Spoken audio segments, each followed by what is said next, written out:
قد قال الله عز وجل في القرآن المجيد والفرقان الحميد. أعوذ بالله السميع العليم من الشيطان الرجيم من همزه ونفخه ونفثه. بسم الله الرحمن الرحيم. إن الحسنات يذهبن السيئات. سبحانك لا علم لنا إلا ما علمتنا إنك أنت العليم الحكيم. رب اشرح لي صدري ويسر لي أمري واحلل عقدة من لساني يفقهوا قولي. رب زدني علما. اللهم ارزقني فهما.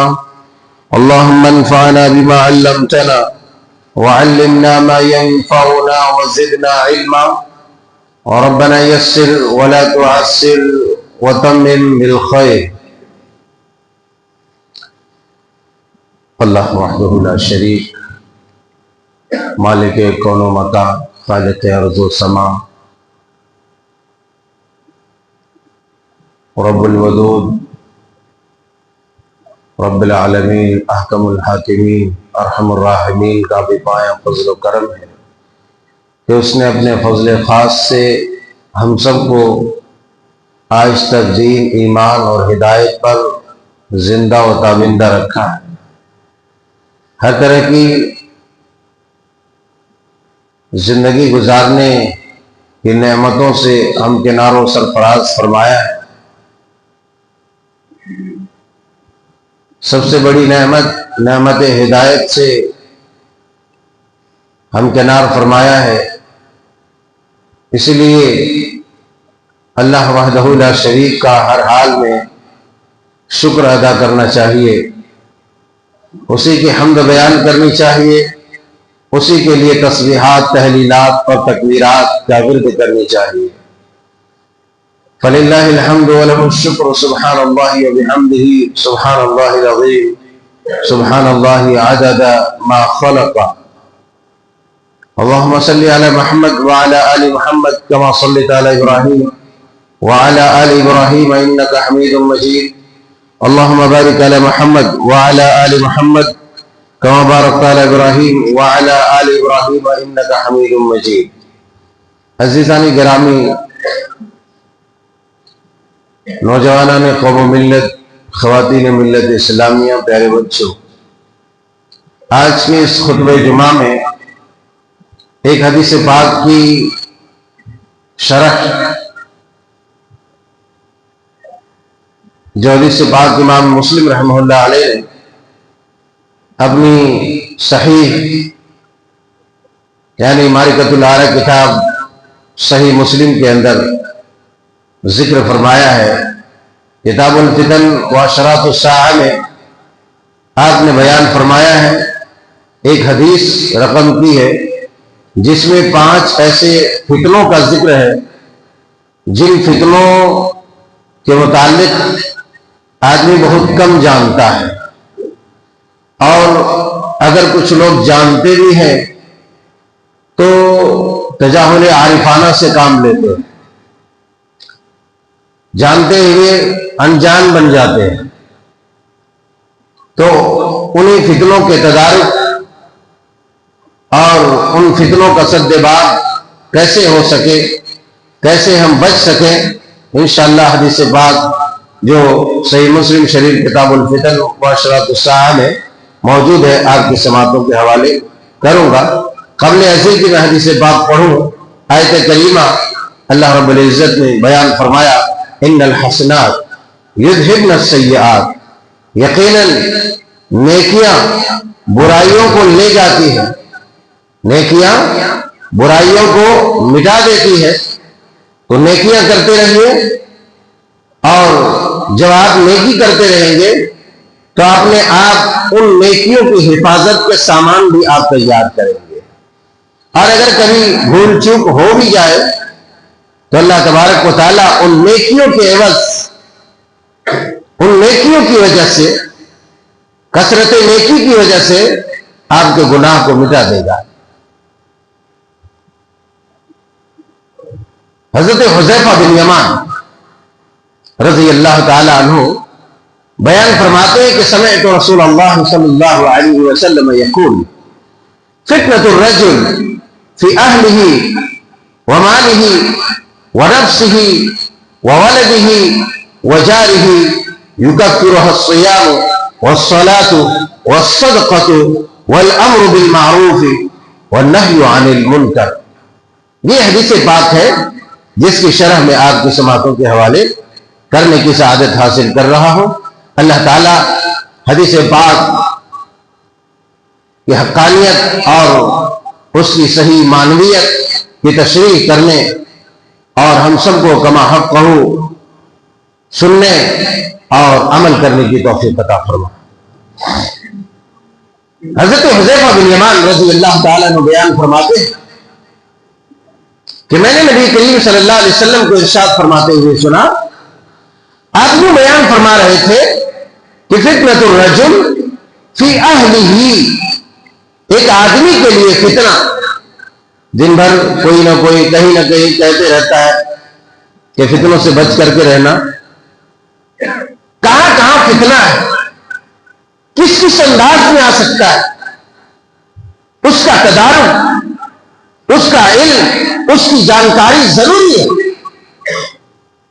آپ کو معلوم ہے کسی چیز کی حقیقت، تبھی ان حقائق سے یا ان چیزوں کی خباثت و نجاست سے بچ سکتے ہیں یا ان کے جو منفعت تھے، ان کے جو فائدے ہیں اس سے آپ مستفید ہو سکتے ہیں. اگر آپ نہیں جانتے تو پھر آپ نہ اس سے فائدہ اٹھا سکتے نہ ہی آپ اس کی خرابیوں سے اور اس کے شر سے بچ سکتے ہیں. اسی لیے ان چیزوں کے متعلق جاننا ضروری ہے. آپ علیہ الصلوۃ والسلام نے بیان فرمایا فتنۃ الرجل فی اہلہ، ایک آدمی کے لیے فتنہ اس کے گھر والے میں ہے. گھر والے یعنی ان کی بیوی میں ہے، بیوی ہے تو اس کے مرد میں ہے، مرد ہے تو اس کی بیوی میں ہے. یا گھر والے سے مراد پورے گھر والے بھی لیا جا سکتا ہے، جو افراد خانہ ہیں، گھر کے جو لوگ ہیں.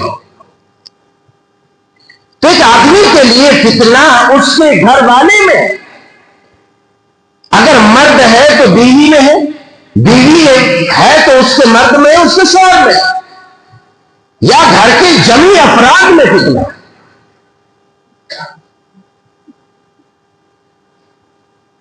گھر کے جمی افراد میں فتنہ ہے. فتنۃ الرجل فی اہلہ، اس کے گھر والی میں اس کے لیے فتنہ ہے. اسی لیے کسی فتنے کے چپیٹ میں آنے کے لیے اس کو گھر سے باہر جانے کی ضرورت نہیں ہے.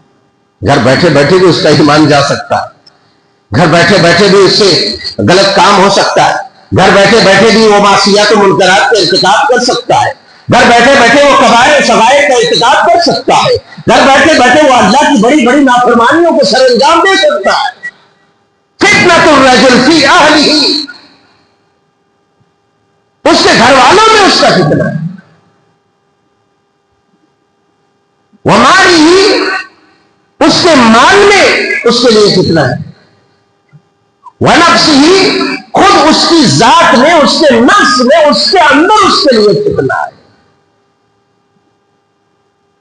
ایک آدمی کے گھر والے اگر ایک آدمی کو اللہ کی نافرمانی پر ابھار رہا ہو یا اللہ تعالیٰ کی نافرمانی پر اسے اصرار کر رہا ہو کہ وہ اللہ تعالیٰ کی نافرمانی کرے، وہ شرک کرے، وہ کفر کرے، وہ غلط کام انجام دے، وہ چوریاں کرے، کسی کا مال ہڑپ لے، کسی کو دھوکہ دے دے، کسی کو نقصان پہنچا دے، فتنہ کیا ہے؟ اس کو بد اخلاقی پر اسے اتار دے، اس کو بد اخلاقی پر اس کو اتار دے، شریعت سے اس کو منحرف کر دے، شریعت سے اس کو بگاڑ دے، شریعت سے اس کو ہٹا دے، یا ایسا کام انجام دے دے جو خلاف شرع ہو، شریعت کے خلاف عمل ہو. فتنہ کیا ہے؟ ایک آدمی کا ایمان داغدار ہو جائے، ایک آدمی کا اخلاق داغدار ہو جائے، ایک آدمی کی شخصیت مجروح ہو جائے، اس سے بڑا فتنہ کیا ہو سکتا ہے؟ ایک آدمی حرام کاری میں مبتلا ہو جائے، اس سے بڑا فتنہ کیوں ہو سکتا ہے؟ ایک آدمی اللہ کی نافرمانی پر اتر آئے، اس سے بڑا فتنہ کیا ہو سکتا ہے؟ کرتے ہیں، جو بیوی مرد کے لیے فتنہ بن جاتی ہے اور مرد بیوی کے لیے فتنہ بن جاتی ہے۔ چھوٹی چھوٹی باتوں پر، چھوٹے چھوٹے مسئلوں پر بڑے بڑے کانڈ کر دیتے ہیں۔ بیوی کی ناجائز خواہشات پر انسان حرام کاری پر اتر آتا ہے، ماں باپ کو دھکے دے دیتا ہے، ماں باپ کی خدمت سے اپنے آپ کو دستبردار کر لیتا ہے۔ بیوی کی آڑ میں، بیوی کی ناجائز خواہشات پوری کرنے پر فتنۃ الرجل فی اہلہ، اس آدمی کے لیے اس کے گھر والے میں فتنہ۔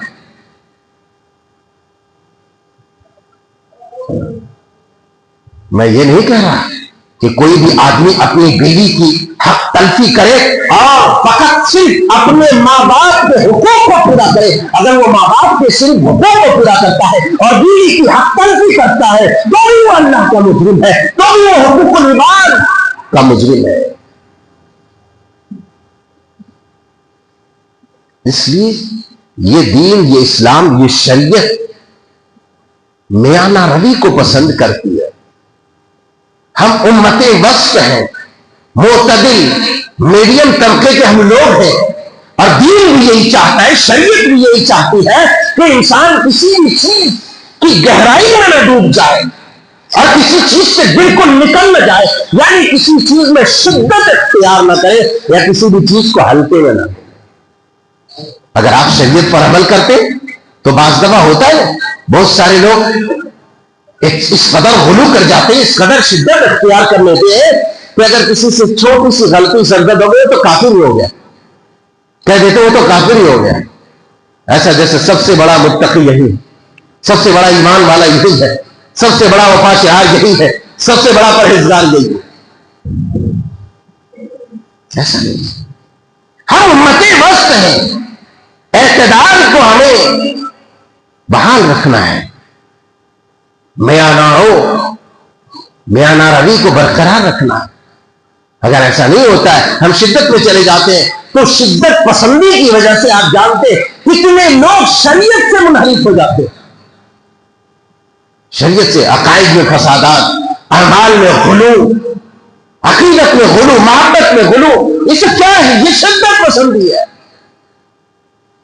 تو میں یہ نہیں کہہ رہا کہ ایک انسان بیوی کی حق تلفی کرے اور پورے کے پورے حقوق ماں باپ کو دے دے، یا کوئی ایسا ہے کہ ماں باپ کے حقوق کو پامال کر کے فقط اپنی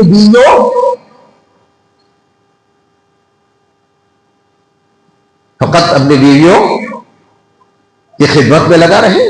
ایسا نہیں ہونا چاہیے، حق و انصاف سے کام کرنا چاہیے، حقوق کو بحال رکھنی چاہیے۔ تو عرض میں یہ کر رہا تھا، بعض دفعہ ایسا ہوتا ہے کہ ایک آدمی اپنے گھر والے کی وجہ سے نہ جانے کتنی حرام کاریوں میں مبتلا ہو جاتا ہے، نہ جانے کتنے حرام کام کر بیٹھتے ہیں، نہ جانے کتنی حرام چیزوں کو اپنا لیتے ہیں، اور یہ نہیں دیکھتے ہیں کہ ان محرمات کے اپنا لینے سے ہمارا رب ناراض ہو جائے گا۔ گرچہ عارضی طور پر میرے گھر والے، میری بیوی، میرے اہل و عیال، میرے اہل خانہ اس سے راضی ہو جائیں گے، مگر میرا پروردگار ناراض ہو جائے گا۔ ایسا نہیں ہونا چاہیے۔ تو نہ بیوی میاں کے لیے فتنہ بنے، نہ میاں بیوی کے لیے فتنہ بنے۔ اس کے بعد فرمایا فتنۃ الرجل فی اہلہ ومالہ، اس کے مال میں اس کے لیے فتنہ ہے۔ میں ایک نقطے کی طرف، ایک پوائنٹ کی طرف آپ کی توجہات مبذول کرانا چاہتا ہوں۔ حدیث پاک میں جو سیریل باعث جو بیان کیا گیا ہے وہ بھی قابل غور ہے، وہ بھی قابل غور ہے۔ فتنۃ الرجل فی اہلہ ومالہ ونفسہ وولدہ، یہ جو ہے چار جو ہے بہت اہم ہے، جس پر آپ کو غور کرنا ہے۔ نبی کریم صلی اللہ علیہ وسلم نے جو ترتیب بیان فرمائی ہے، آپ دیکھیں سب سے پہلے اپنے گھر والے کے تعلق سے بیان فرمایا کہ فتنہ اس کے گھر والے میں، اس کے بعد دوسرے نمبر پر مال کا ذکر کیا، تیسرے نمبر پر نفس کا ذکر کیا، اپنے نفس کا،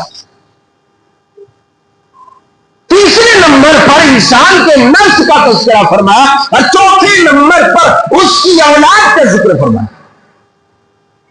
پڑوسی تو خیر پڑوسی ہے، پڑوسی تو خیر پڑوسی ہے، پڑوسی ہے، ہم اس پر ابھی بحث نہیں کریں گے. یہاں نقطہ یہ ہے، ترتیب وار آپ نے جو بیان فرمایا کہ اس کے گھر والے میں، آپ جانتے ہیں کبھی کبھی انسان اپنے اہل و عیال یا اپنی بیوی یا اپنے بیوی بچے کی اندھی محبت میں اس قدر وہ غلو کر بیٹھتا ہے کہ وہ سماج سے ناتا رشتہ توڑ بیٹھتا ہے، اپنے رشتہ داروں سے رشتہ توڑ بیٹھتا ہے، اپنے سگے ماں باپ سے رشتہ توڑ بیٹھتا ہے، اپنے سگے بھائی بہنوں سے رشتہ توڑ دیتا ہے. بہت سینسیٹیو مسئلہ ہے. پہلے نمبر پر لانے کا کوئی اہم مقصد ہوتا ہے، اس میں کچھ پیغام ہوتا ہے، اس پیغام پر آپ غور کریں. کبھی کبھی اس قدر غلو کر بیٹھتا ہے، وہ اس قدر اندھی محبت میں گرفتار ہو جاتا ہے کہ وہ تمام مان مریادے کو توڑ دیتا ہے، مسل کے رکھ دیتا ہے، وہ تباہ برباد کر دیتا ہے، وہ پامال کر دیتا ہے. صرف اہل و عیال، بیوی بچے اہل و عیال بیوی بچے سب، باقی سب جائے باہر، ختم ہے کہ نہیں؟ بہت قابل غور بات ہے. اس کے بعد مال کا ذکر فرمایا، یہ بھی نقطہ جو دوسرے نمبر پر مال لایا ہے وہ بھی بہت اہم ہے. کبھی کبھی اپنے گھر والوں کے لیے آپ لوگ سامنے آ جائیے تو بہتر ہوگا. سامنے آ جائیے اللہ والوں، سامنے آ جائیے. کبھی کبھی اپنی بیوی کی محبت میں آ کر کے بڑے بڑے ڈیل کو ٹھوکر مار دیتا ہے، چھوڑ دیتا ہے کہ میری بیوی ناراض نہ ہو جائے. بڑے بڑے ڈیل، بڑی بڑی منفعت والی تجارت کو ترک کر دیتا ہے، بڑی بڑی منفعت والی تجارت کو، بزنس کو بھی وہ مسترد کر دیتا ہے. وہ نہیں کرتا ہے کہ کہیں گھر والی ناراض نہ ہو جائے، اس کی محبوبہ ناراض نہ ہو جائے، اس کی بیوی ناراض نہ ہو جائے. ایسا ہوتا ہے. اور مال، دوسرے نمبر پر مال کا ذکر فرمایا اور تیسرے نمبر پر انسان کے خود نفس کا ذکر فرمایا. یہ قابل غور ہے کہ انسان مال کی طلب و چاہت میں، مال کی حرص و لالچ میں انسان اس قدر دور چلا جاتا ہے کہ اس کو یہ بھی خیال نہیں رہتا کہ میری آخرت خراب ہو جائے گی، میری دنیا خراب ہو جائے گی، میری آخرت خراب ہو جائے گی، میں کاٹ دیا جاؤں، میں مارا جاؤں گا، اس کی اسے پرواہ نہیں ہوتی. اس حقیقت سے کوئی بھی چشم پوشی نہیں کر سکتا، اس حقیقت سے کوئی بھی انکار نہیں کر سکتا. مال کی محبت میں، اس قدر مال کی چاہت و لالچ میں انسان دور نکل جاتا ہے کہ اسے یہ بھی خیال نہیں رہتا کہ میرے پیچھے میرے اہل و عیال، میرے بیوی بچے، میرے گھر والے، میرے رشتے دار، اور جا کے مارا جاتا ہے، جا کے مارا جاتا ہے.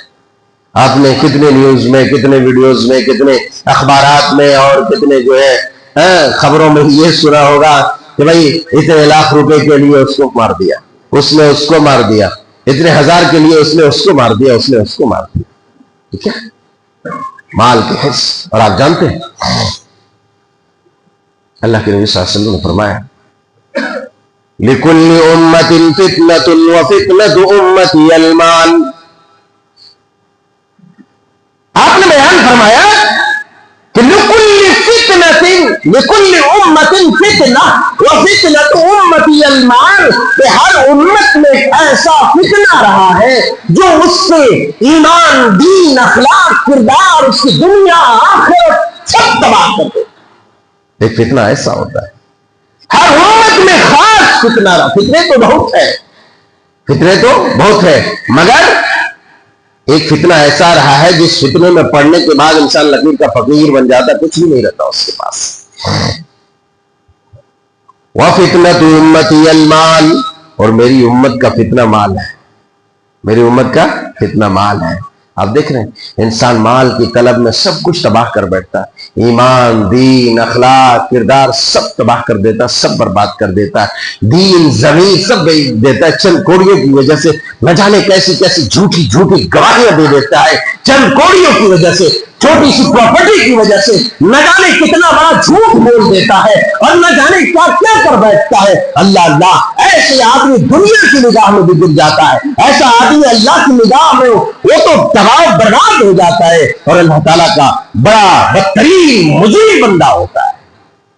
مال کی طلب میں، مال کی چاہت میں انسان لِكُلِّ أُمَّةٍ فِتْنَةٌ وَفِتْنَةُ أُمَّتِي الْمَالِ، اس امت میں اگر انسان کے اخلاق، کردار، دین، دنیا اگر تباہ کرنے والا کوئی فتنہ ہے تو مال کا فتنہ ہے۔ اے مسلمانوں، اس لیے کہیں اس فتنے میں پڑ کر کے اپنے ایمان، اپنے اخلاق، اپنے کردار کو داغدار نہ کر لینا، اپنی دنیا اور اپنی آخرت تباہ نہ کر لینا۔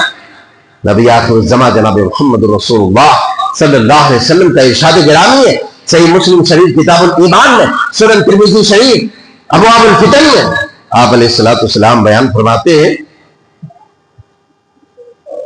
کہ میری امت میں فتنے ایسے کثرت سے آئیں گے كقطع الليل المظلم يصبح الرجل فيها مؤمنا ويمسي كافرا ويمسي مؤمنا ويصبح كافرا يبيع اقوام دينهم بعرض الدنيا۔ یہ آخری پہلو جو ہے قابل غور ہے، فرمایا کہ اس قدر تیزی کے ساتھ فتنے آئیں گے جیسے رات کی تاریکی، رات کا اندھیرا جیسے جلدی سے چھا جاتا ہے، دیکھتے دیکھتے پورا اندھکار چھا جاتا ہے، اندھیرا ہو جاتا ہے، رات تاریک ہو جاتی ہے، تو ایسے فتنے بپا ہوں گے، ایسے تیزی کے ساتھ، سرعت کے ساتھ فتنے آئیں گے۔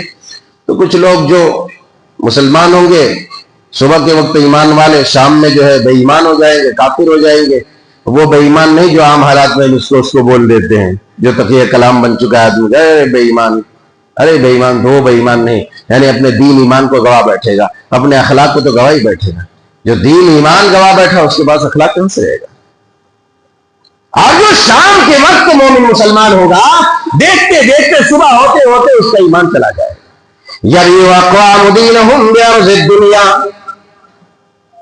آدمی، لوگ، قومیں مختصر سی دنیا کے بدلے اپنے دین کو بیچ ڈالے گا، اپنے دین کو تباہ کر دے گا، لوگ اپنے دین کو بیچ ڈالیں گے۔ یعنی اقوام دینہم بعرض الدنیا، آج دیکھتے کسی مختصر مال کے لیے جھوٹ بول دیتا نا، صاف صاف، اللہ کی قسم میں نے لیا ہی نہیں، اللہ کی قسم میں نے کیا ہی نہیں، ارے تو اور تیری قسم، تو اور تیری قسم،